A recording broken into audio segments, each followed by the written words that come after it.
I am New York. Я съм New York. I am New York. Yo soy Nueva York. Sono New York. Je suis New York. We are New York. Welcome to DiverseCITY, where we explore New York's eclectic enclaves, one neighborhood at a time. I'm Zyphus LeBron. This month we're on City Island, a 1.5-mile long strip of land in the northeast section of the Bronx. The island is located at the extreme western end of the Long Island Sound. Census data shows that the Nautical Nook has a population of just over 4,300 people, who are affectionately known as clam diggers, those who were born here, and mussel suckers, those who moved here. The island has an average household income of more than $120,000. The area is often referred to as a quaint seaside escape. The Bronx fishing village is very much a weekend destination for landlubbers looking for waterfront restaurants and cool contemporary art. The main tourist season stretches from Mother's Day in May to Labor Day in September. Many of the area's businesses held fast during the COVID-19 pandemic due to federal and local loans as well as grants. On this episode, Rocking the Boat, the divide over making the coastal community more accessible. Water woes, rising concern over rising tides and the island's future. And Nautical by nature, celebrating the community's long history of shipbuilders and sea dogs. Those stories and more coming up on DiverseCITY.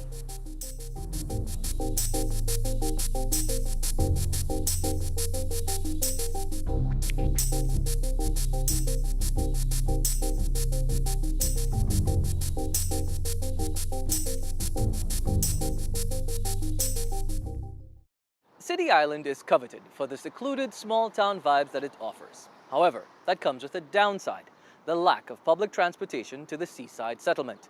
Now, a new neighborhood community group is trying to remedy that by calling for a ferry service to the North Bronx NABE. Shannon Ayala has the details.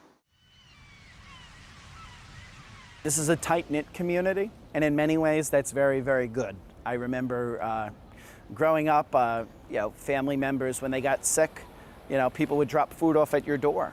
Those are the wonderful points of a tight-knit community. But there's a little bit of a gatekeeping, if you will. John Doyle, a longtime City Island resident, says this gatekeeping is keeping the island somewhat isolated. He is the head of a civic group called City Island Rising that was formed in 2019. His group is rocking the boat in the community with a new campaign calling on the city to extend the New York City ferry system to the island.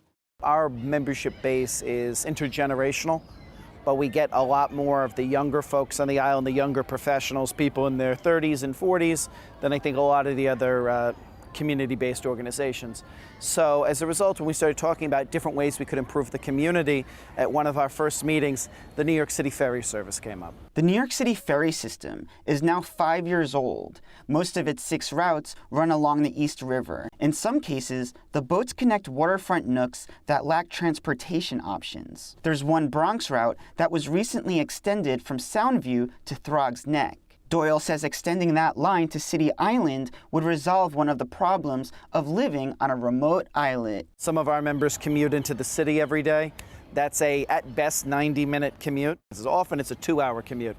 And some of my friends have that commute, and I don't envy them for that. The campaign for a ferry set sail last year, Doyle says, when State Senator Alessandra Biaggi suggested that the group start a petition. As of summer 2022, more than 850 people signed the petition, but not everyone is on board. To have a ferry now, there's no place to put it. There used to be a long dock at the southern tip at Belden Point, and I don't believe, because there's been so much landfill there, that there's any place where they can build it. Barbara Dolensek is on the executive committee of the more established City Island Civic Association. She says a ferry would be nice for visitors coming over on jitneys from Orchard Beach, but she adds that many residents wouldn't walk stretches of the neighborhood to reach the ferry landing. The biggest issue, of course, is parking. There's no place. If I cannot expect, if every City Islander who worked in Manhattan wanted to take the ferry to work, that they would walk 20 blocks to get there. They just wouldn't. I just think that is impractical. It would cost a huge amount of money, and I just don't see that there would be any, that they would get much of the money back. Dolensek's statement is especially pointed after the city comptroller's recent audit of the ferry system found that the de Blasio administration had failed to report nearly $250 million in hidden costs. Brad Lander's office revealed that the de Blasio administration was subsidizing each $275 ferry ride by close to $13. Despite that, Doyle sees the ferry fight as one really about a struggle between an old guard that prefers insularity and a changing community that's open to new ideas. And this is a neighborhood that's going through a lot of good changes, frankly. And there are folks who want to, kind of just, if you could hop in the DeLorean and go back in time, they would probably want to do that. Doyle says there's room for an inclusive discussion. The purpose of the petition is to say, let's start the discussion and let's bring in the experts to find out the best way to do this, and then have those community conversations. Shannon Ayala for DiverseCITY.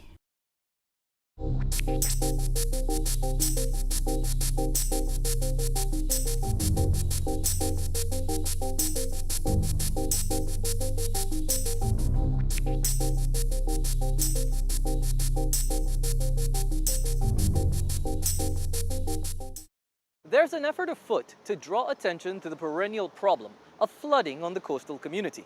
Once thought of as just a regular occurrence, there are worries that the problem is only going to get worse as concerns swell over rising sea levels.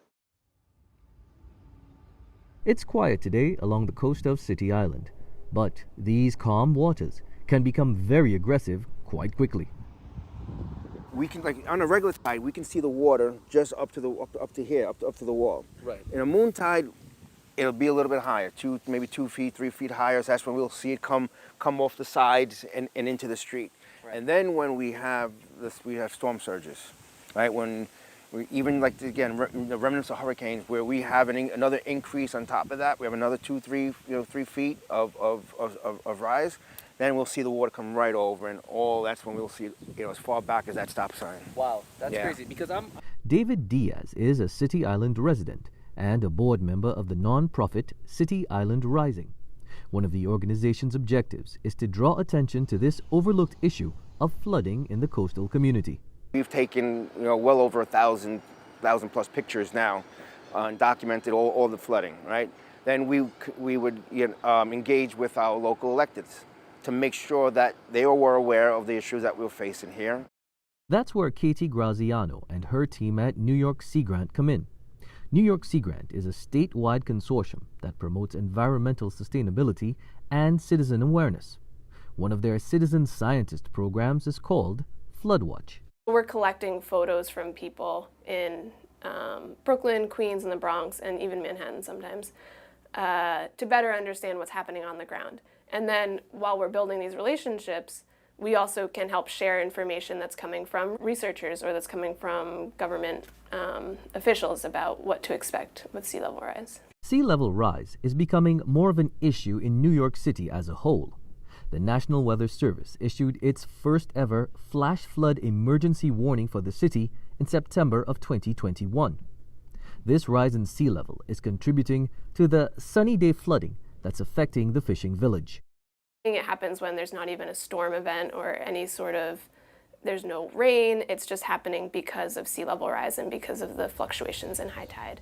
Currently, City Island's sunny day flooding is limited to the street ends of Ditmars and a few other blocks. Graziano says if it continues unchecked, City Islanders could eventually be left marooned during severe storms. This is what I would be particularly concerned about if I lived in City Island, Right. is that these access points would be flooded every day at the same time. So these main roads here, right? Yeah. So this is City Island Road here, and this is another road here. Yeah. And these are the main acts, that's right. That's the only way in and out of City Island, and those will be flooded every day in the future. Some experts believe that grim reality is still 20 to 30 years away. Graziano says that one way to avoid that future is by addressing some of the aging infrastructure on the island. And that's a big thing in City Island, because a lot of the flooding that they're seeing now it's poor drainage. And so you have to consider not just the water that's coming up from the ocean, you have to also think about how that combines with the rainfall.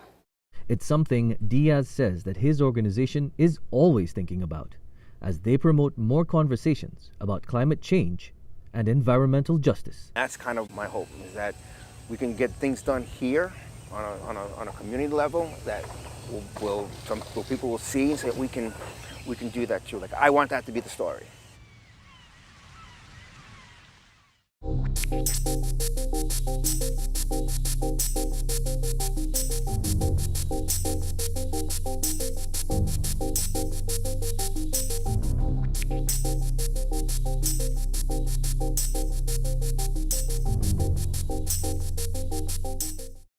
Along the island's main street stands a business where the locals go to grab a bite to eat or a cup of coffee while catching up on what's happening in the neighborhood. Our Mike Gilliam and his wife, Vicki Allen, longtime City Islanders, have more on the City Island Diner. City Island Diner co-owners Donna McGowan and Susan Hayes have called the island home for a very long time. We moved here in 1969. I was 4 years old, coming from Griswold in the Bronx country club. And my mom and dad moved here. It's been a great place to grow up. Swam every day, walked around barefoot. Everybody knew everybody. It's like a little painting place. Donna arrived in 1995 and is married to Susan's brother, Jimmy. She remembers her first trip over the old City Island Bridge. But I'm like, where am I driving to? And I come over this little green bridge, which is not here anymore. And I was like, oh my goodness, this is incredible. They bought the diner in 1997. Say that it really is a place where people like to come and talk and catch up on Definitely. doing. Right. When we took over the diner and we bought it, everyone felt like it was their place, not ours. You know, like we were the newcomers. They're like, as if it was their living room or kitchen. While the diner's become a City Island institution, the family has had other ventures. One was called Lazy Susan's. It was a great little trolley car in the front with like 12 windows, and then in the back it was the dining area, but the bar was in the front. It served as a gathering spot for local residents until it closed in 2004. Another is a cute little pub right next door to the diner. It's called quite simply The Snug. We just wanted it to be kind of like a cheers place, you know, where everybody knows your name, and just keep it friendly, you know, and invite everybody of all kinds. We don't care who you're with, what your preference is, as long as you have a couple of dollars and you're friendly, because we don't put up with unfriendly, you know. Over the years, the island has changed, but not too much. A lot of the boatyards have been sold off. They're building condominiums, so that's a big difference too. Have you seen a change in the people on City Island? More diverse in the last 20 years, would you say? Donna, right? Much more diverse. Much, even our clientele and stuff. It's like New York City. So many people are moving on. They want to get out of Manhattan, or you know, it's just it's everybody. It's so it's nice, great, yeah. you know, and it's the way it should be. Families coming with little kids. Speaking of more families, Donna and Susan think that extending the NYC ferry to the island would draw more people at a time when the area could use revitalization. There's some old dogs that don't want it, but I think it would be great for the avenue, because as you see, a lot of storefronts are empty, and we have to fill them back up. The island remains one of the best kept secrets in New York City, even though it's a favorite of movie makers. There was City Island the movie, starring Andy Garcia and Juliana Margulies. Michael Douglas also filmed parts of the movie Don't Say a Word on the Island. He must have did our homework on us, and he goes, "You two girls, what a dream you have here. This is magnificent." And he gave me a hug, and I'm like, I love him. In the meantime, both women are hoping more people discover this hidden gem in the Bronx. You found the diamond in the rough. We're so happy to have you. Come enjoy, relax being away from all the hustle and bustle, and a little island life. A little island life, exactly. For Diverse City, I'm Mike Gilliam. And I'm Vicki Allen.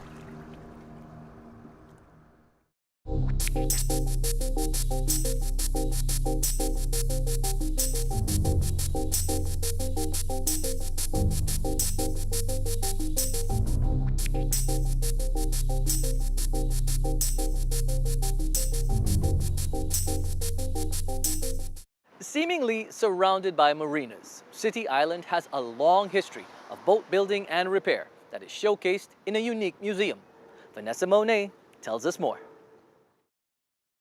Well, this room that we're sitting in is the library, and up on the wall is a photographic history of City Island boat building, featuring the individual boat yards that were of significance here.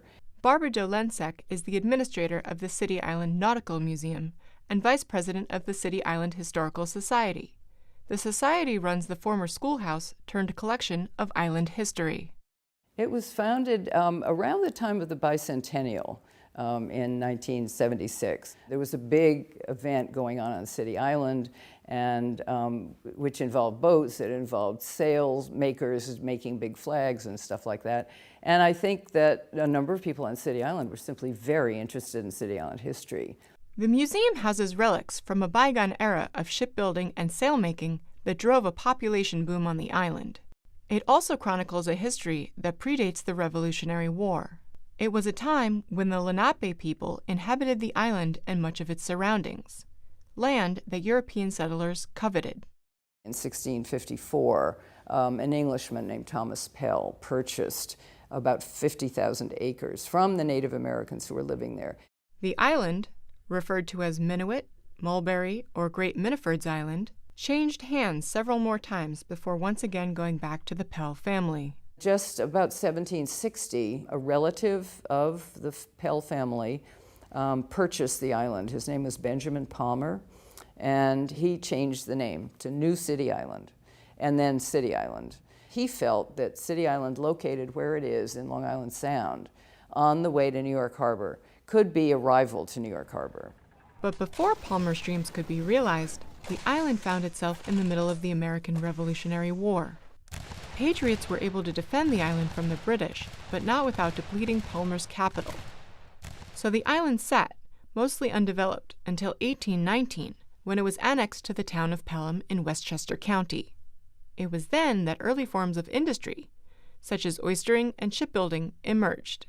It wasn't really until 1874 that a new bridge was built, a wooden bridge, built by one of the shipbuilders.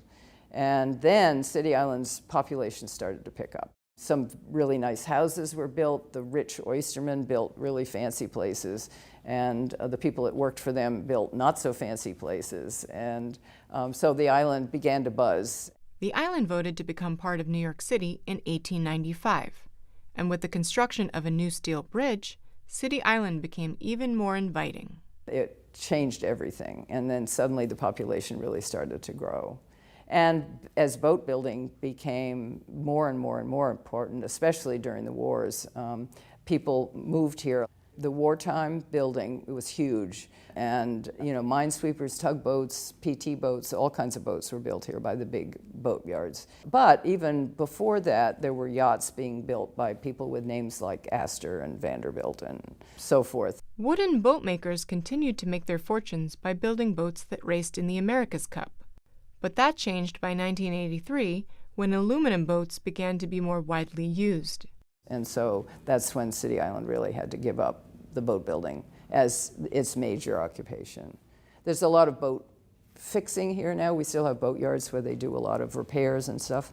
With so much history to convey, the museum is run entirely by volunteers, and therefore opens its doors to visitors with a limited schedule. However, they provide a steady stream of programming and ways for the public to interact with their collection. The hours now are Saturday and Sunday from 1 to 4 p.m. For DiverseCITY, I'm Vanessa Monet.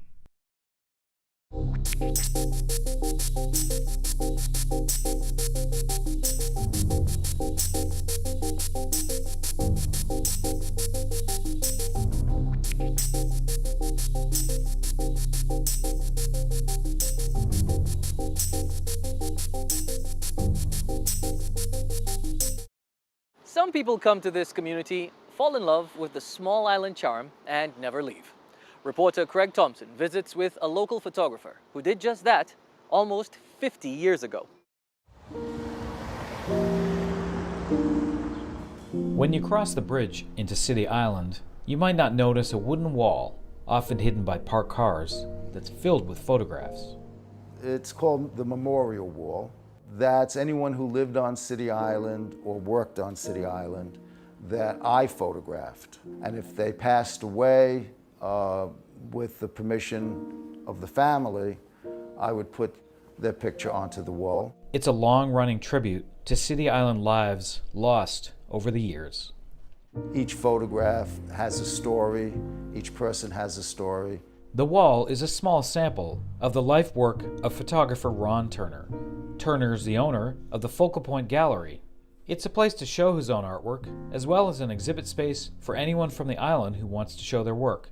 He first came to the island in 1974. And I'd like the feeling so much of City Island and the artists that were out here at the time, the movement that was going on. Ron opened his first gallery the same year. My first gallery, which was 296, was a huge space. And the front was the gallery, the back, the middle was my studio, and all the way in the back where I lived. And it didn't have heat or hot water, so I got a potbelly stove. 3 gallery locations with heat and hot water. Later, Ron has become an integral part of City Island, both as a photographer and a community fixture. Like when COVID hit, his portraits of essential workers during the pandemic emphasized his connection to the City Island community. I saw a friend of mine, a City Islander, Peter, and he was waiting at the bus stop. And I said, Peter, what are you doing? He says, well, I gotta go to work. I never knew what he did. I said, well, what do you mean? Well, I work for Verizon. I gotta go and make sure that everybody has internet. And now here he was putting his life at risk. Okay, he wasn't a nurse or a doctor, but he was making the same sacrifice that they were.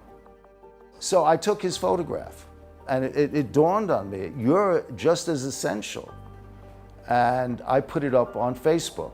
Anybody who I see out and about, I'm gonna take their picture. So it was the mailman who came in. It was the UPS guy who came in. All the deliveries who came in. It was going to the supermarket. It was seeing the construction workers. I was still going to Orchard Beach. It was all the workers there keeping the parks clean and safe.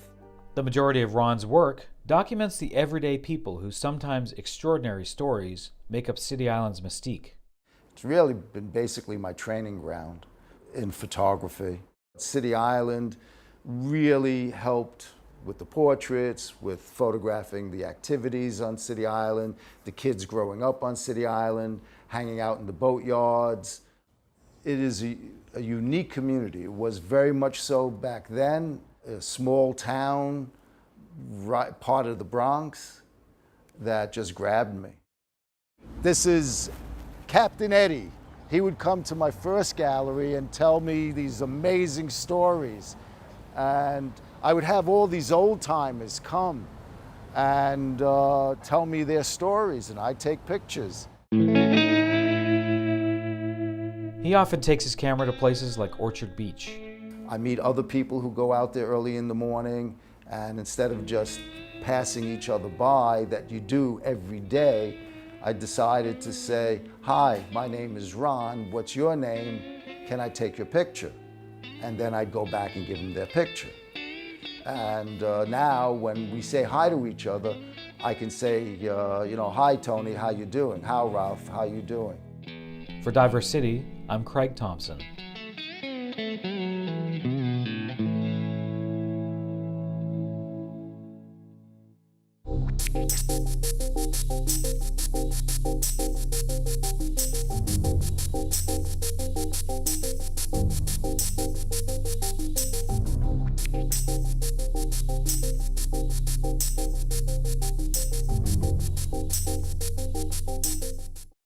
That's our look at City Island in the Bronx. Join us next time when we'll take a special look at how shifting district lines are affecting some neighborhoods in the city. Till then, thanks for joining us as we explore our diverse city.